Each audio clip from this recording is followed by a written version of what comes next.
Last year I went on to make $9 million, and that protocol is called monk mode. At the end of the day, a lot of life is luck. You know, the truest truth in life is that money doesn't make you happy. When I party harder than anyone else I know.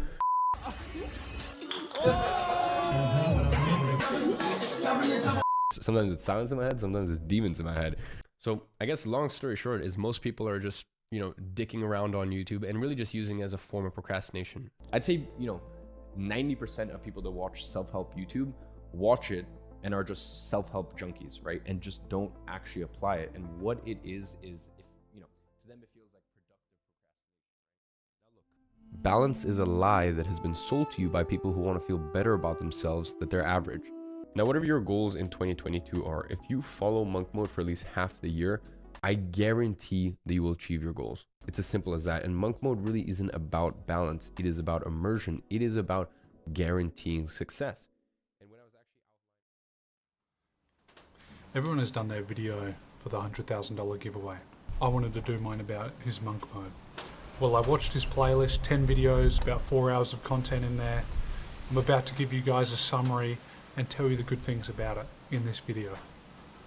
Now you might be thinking, how does this guy know what good is? He's a nobody, I've never seen this guy before. Tiny YouTube channel, what the fuck is this guy about? Funny accent, what the fuck's going on there? Look, all those things are true, and I've been doing some of the things you've just heard. To them, it feels like productive procrastination, right? You're still procrastinating, you're still not actually doing or accomplishing anything. But not long ago, I did the 75-day hard challenge. I did it for 90 days. Here's some results. Here's me before, and here's me after. Okay? I've got a video coming about that soon on the channel. That'll come out at a later date. So although Iman and I aren't Jocko and Jordan Peterson, we did do some similar things, similar self-restrictions, and we found similar results. Now you think I'm worth listening to, at least you'll tolerate me for the rest of the video. Let's ask a few important questions. What is monk mode and how will it help us? But before we get into that, there's actually a little trick, okay? You actually find that he suggests that we do a dopamine detox before we do monk mode. Watch this. So this is truly the reset that you need in order to achieve your goals. Now, as I said, this is just 7 days. So you might be wondering, what do I do after this? Well, this is where something called monk mode comes in. Now, after 7 days, you need to integrate some of these habits more sustainably. And that's actually where I formulated a protocol called monk mode. And I've shot quite a few videos on that. You can look through my channel and you'll find actually how to implement that. Okay, great. Now you're thinking, well, fuck. The title of this video is about monk mode. Now there's this fucking other thing called dopamine detox. What the fuck is going on? Relax.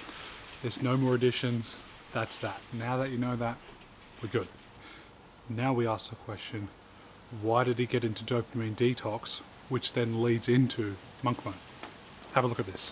So to tell the story, we need to take it back to April of 2020. I was 1 month into a breakup and the entire world was locking down. Stay at home. I was in Cape Town, South Africa with one of my best friends stuck in the house. I mean, we weren't even allowed to leave to go for a run. It was insane. And even worse, there was no flights in or out of South Africa. So I was literally just stuck. And yet it was in this period where I couldn't drink, because there was a ban on buying alcohol. I couldn't drink, I couldn't socialize. I literally couldn't do anything except for be at home and work and just be with myself. But for me personally, being forced into a dopamine detox while the entire world was shut down, what it really did was help me find peace and happiness again. Gotcha. So he was somewhat forced into it. Yeah. So some definitely didn't have a fun 2020, to put it diplomatically. But Iman chose to help himself. The question is, did these help? Let's hear from the man himself. A dopamine detox allowed me to truly enjoy the little things in life again, to the point where at the end of the day, I would watch the sunset with my friend while we were having a cup of tea. So what dopamine detox does is it brings you closer to who you truly are. When you remove all of these external influences and all of this input coming your way, then as I said, really what's left is the true you. And when you do this, this is where you have the profound changes where, you level up with your health, with your relationships, with your business, whatever it may be. Or for me personally, it was an experience where I was like, wow, I love life again. Like, as weird as that sounds, like it was an experience where I was like, wow, there's truly beauty in the little things. And so it allowed him to enjoy the little things. That's important. Well, now let's hear about monk mode. Now in this clip you're about to see, he's talking about the context of you getting in to do it, and he's trying to give you a bit of a reason as to what happened with him and as to why you should get into it. Watch the clip. Now, whatever your goals in 2022 are, if you follow monk mode for at least half the year, I guarantee that you will achieve your goals. It's as simple as that. And monk mode really isn't about balance. It is about immersion. It is about guaranteeing success. And when I was actually outlining, and I think I've already uploaded this video, when I was outlining my goals for 2022, one of my goals was actually to do strict monk mode for 6 months, because I knew that if I do monk mode for 6 months, then no matter what, that's kind of almost a way to guarantee that the year will be successful. Because if I can do 6 months of immersion, right, where I'm really dialed in, and I'm not just dialed in with my work, everything around it is supporting it, and it's all one big symphony working towards my success for the year, then I knew that, whatever my goals were for this year, they'd pretty much be inevitable. Gotcha. Sweet. Now we know you're going to enjoy the little things again, and if you get after this protocol, you're going to be super productive. Phenomenal. Well, you say, you're telling me the fucking results of these things, but what are they? Good question. Okay, I'm going to summarize them, but I'm going to make this quick, so, if you haven't figured out the reason as to why, I've got to make this under 14 minutes, so I'm hustling, I'm trying.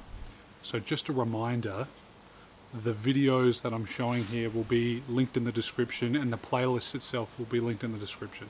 So I'll also put in what I think of those 10 videos in that playlist, the 2 best bang for your buck of those 10 in the description. Now, keep in mind, this is a 4-hour playlist. There's 4 hours of content there, and I'm summarizing it in, trying to under, 15, 14 minutes. So give me a bit of a break. Right, so let's get into it. What's dopamine detox? Have a look. For me personally, I think 7 days is a good benchmark, and there are 4 key pillars to resetting your dopamine levels. Now, you need to understand that a detox, in of itself insinuates that it's going to be a short burst. So a dopamine detox for me, as I said, is not a lifestyle. It is a hard reset that you press in order to reset your levels, so that way you increase your capacity to focus, to be disciplined, and you actually increase your output levels. The first pillar is limiting your phone screen time to just an hour a day. The second pillar is no YouTube. Number 3, no adult films, we'll say. And the fourth pillar is 10 minutes a day of meditation. Even just 10 minutes a day for 7 days, you will feel so much more grounded. Trust me.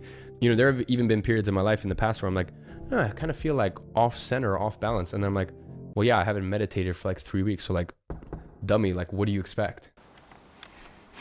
Right. Now, I said I'm going to keep it short and keep a summary. So if you can't think to any reason for why those 4 would be the 4 pillars, okay, you're either down bad, okay, you haven't even thought about it, right, you lack imagination, or you're a flat out idiot. So for the last time, if you want the full context, no dramas, links in the description. Great. Now we know what dopamine detox is. 7 days, those 4 pillars. It's a great reset. Cool. Let's find out about monk mode. So ladies and gentlemen, let's get into monk mode. So as I said, monk mode is a period of immersion that you commit to. Unlike other protocols, you create your own variables aside from the few that are set for you. There are 3 variables that you need to abide by no matter what, and then 2, which you select your own. So as I said, monk mode is 5 variables, because if you start adding too many and there's 10 things you need to abide by every single day, then it just gets too much. Okay, you saw the little summary there, and if you're cheeky, you might have paused it, but if not, it's all good. Here they are. So my monk mode protocol comprises of 3 non-negotiables. Number 1, 10 minutes a day of meditation, mandatory. Non-negotiable number 2 is exercise of at least 30 minutes a day. Now this can be in the gym, this can be a high intensity workout. And the third one is no alcohol or weed. So those are the 3 non-negotiables, okay? Now, after that, what you do and what makes monk mode so powerful, my monk mode protocol, is you stack other variables and you get to choose the other variables. In terms of your other variables that you can add, no caffeine is a personal favorite of mine. You know, whenever I do monk mode, I do no caffeine. Now, another variable could be stick to diet, whether, you know, if you want to do a vegan diet, whether you want to do, I personally do a ketogenic carnivore diet. Another one, and this has been a personal favorite of mine in the past, is pray however many times a day. For example, pray once a day. Do a certain amount of outreach per day, okay? So do X amount of whatever type of outreach. So for example, let's say you're trying to get clients through Insta DMs. Do, you know, send 15 Insta DMs per day, Monday to Friday, right? Okay, now this is a little bit different. If you don't know who Iman is, he runs a marketing business. So when he says outreach, you might be a bit confused, but I'm sure you can think of a few things. You know, email a few companies this many times, you know, try and reach new clients, blah, blah, blah. You get the point. So I think, and I can't speak for Iman, but I'm assuming he would accept, you know, you could replace one of those variables or the outreach variable for you and your circumstance for being work on a hobby, work on a side hustle, an instrument, a martial art, you know, a new language, whatever it is. I think he'd be okay with that, a certain amount of time of that every day, something along those lines. Like I said at the start, I did the 75-day hard. I did it for 90 days. Here I am again. Okay, but here's Iman's opinion of the 75-day hard. Monk mode compared to some of the other protocols out here. One that comes to mind is 75 hard by Andy Frisella. Now, I had a buddy do 75 hard and it worked, you know, it worked well for him. It was beautiful for him. The thing is, for me, if you're trying to accomplish business goals and some more sort of financial goals, training twice a day, and I know it's not proper training twice a day, but still training twice a day is pretty intense. And some of the other protocols are pretty intense, or some of the other variables in there are pretty intense. And for me, I look at that and I'm like, yeah, but you're not even meditating, right? And to me, if I had to take a second 45-minute workout a day or even 10 minutes of meditation, I would take that 10 minutes any day. It's far more transformative for you. So for me, monk mode is, it serves a different purpose and it's a little bit more flexible. You know, there's stuff, for example, in 75 hard, and I totally respect 75 hard. I respect everyone that went through it. There's just, I think it's unnecessarily fluffy and bloated. And I don't think there's enough space for customization. So, you know, I totally respect it. And now I'm not sure if you guys picked up on it, but Iman said in there that it is for a different purpose, monk mode and 75-day hard. And he's right. Okay, 75-day hard is about conquering your inner bitch and just fucking doing the job. Okay?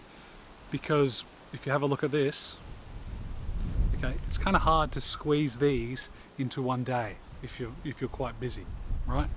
Whereas monk mode seems, and I haven't done it yet, I will be doing it in January, but it seems to be a little bit more orientated towards being productive, being more focused and not distracted, and setting yourself up to be an environment and a mindset to accomplish goals that you want to get done.